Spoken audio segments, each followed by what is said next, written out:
So we've been getting more news out of Final Fantasy VII Ever Crisis recently. That news has to do with a new figure that looks suspiciously a lot like the figure for one of the weapons from the original Final Fantasy VII.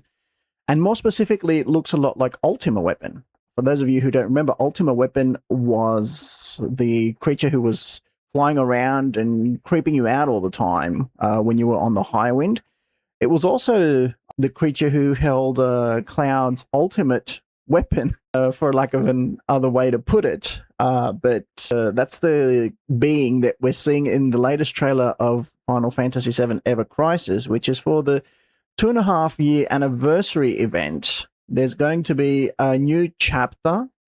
This new chapter is titled Weapon Showdown, and apparently it features a conversation or a battle between Aerith and Sephiroth within the live stream, during which, still taking the context from this chapter and from the description of this chapter, it says that Sephiroth is going to use the power of these weapons in order to manipulate the battle for the planet in his favor.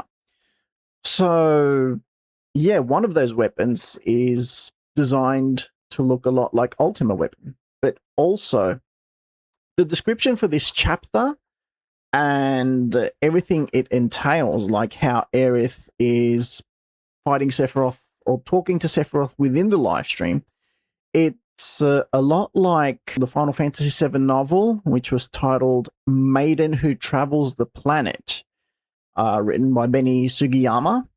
That novel, of course, was part of the compilation of Final Fantasy VII, which was written, of course, a few years after the release of the original game of Final Fantasy VII. So, yeah, we might see part of that as well. We might be seeing a little bit of that.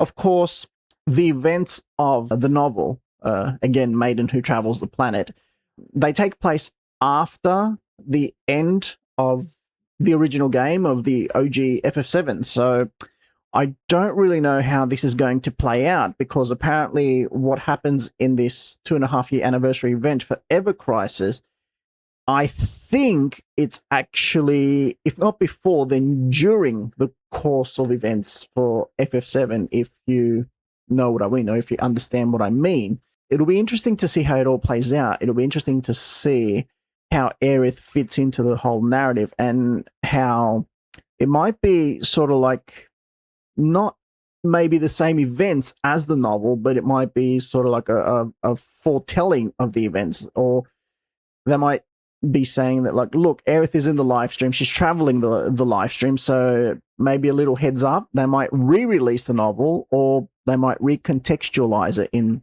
some form. I don't know.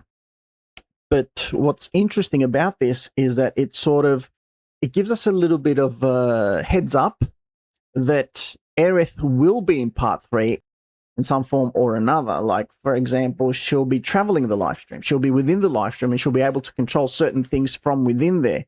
Like, for example, how we saw Tifa in the live stream, where she also was confronted by Sephiroth while she was within one of the weapons.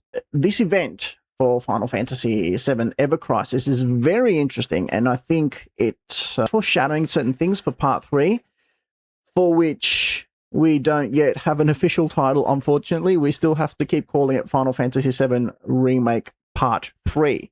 Regarding the development of FF7 Part 3, in a recent interview, Naoki Hamaguchi, the director of the whole project with Automaton, he came out and he stated that they are planning it as if it is going to be multi-platform. So that's how direction is going, that's how development is going, that's how the team is planning it.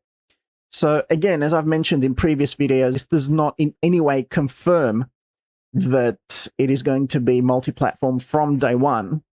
However, the fact that it was not present at the recent State of Play might be some form of small confirmation that, yes, Part 3 might come out to all platforms on day one. I think we'll have to wait and see until the Summer Games Fest to see if Square Enix are going to confirm that Part 3 will be multi-platform.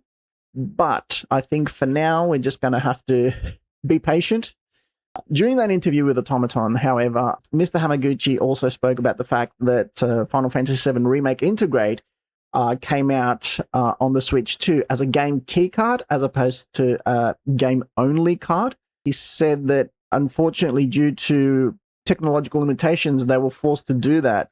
And it's not the type of thing where they want to force players to go in and keep loading data for the game, keep having to download data in order to play the game. But they want it to be the type of thing where they can go in, download all the data up front once, and then be able to play the game. So that's why they were forced to release it as a game keycard for the Switch 2.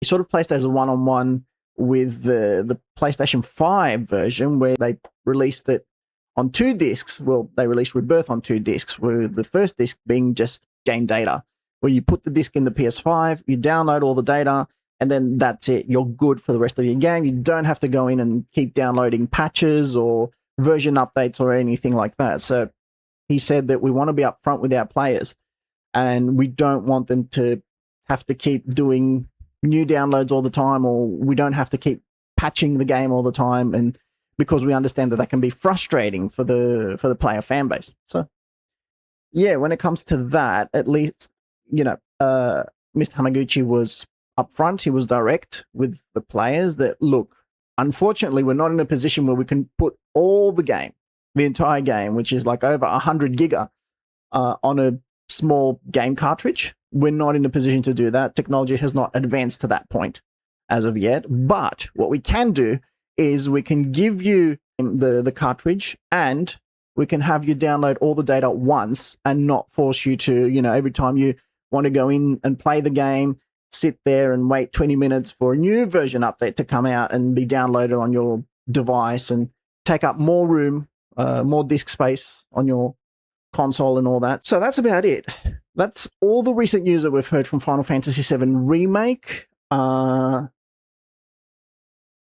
think that's about all the recent news from the development side of Final Fantasy VII Remake Part 3.